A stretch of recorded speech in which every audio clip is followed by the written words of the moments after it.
300 წლეული დასრულდა. გიზის პირამიდებთან ახლოს, უდაბნოს პლატოზე აშენდა არქიტექტურული საოცრება ეგვიპტური მუზეუმი. ეს არის ჰენეგან პენგ არქიტექტის გენიალური პასუხი ისტორიულ კონტექსტზე.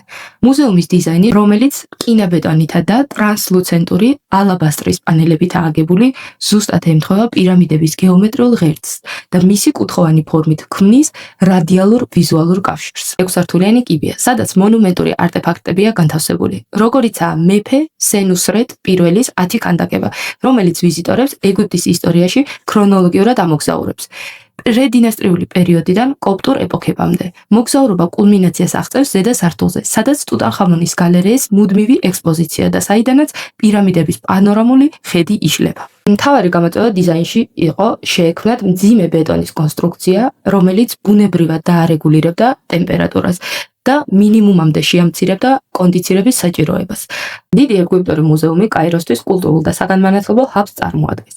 ლანდშაფტის არქიტექტორებთან, ვესტეიდთან ერთად კიდევ უფრო განავითარეს ნილოსის ველის ვრცელი ბაღები.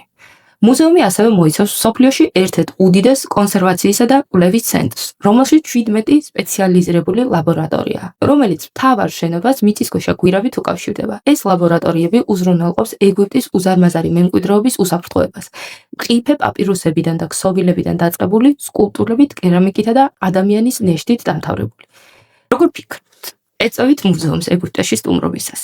გამიზიარეთ თქვენი აზრი შენობასთან დაკავშირებით და თუ გიყვართ არქიტექტურა, დიზაინი, გამოიწერეთ ჩემი გვერდი მეტი სიახლეებისთვის.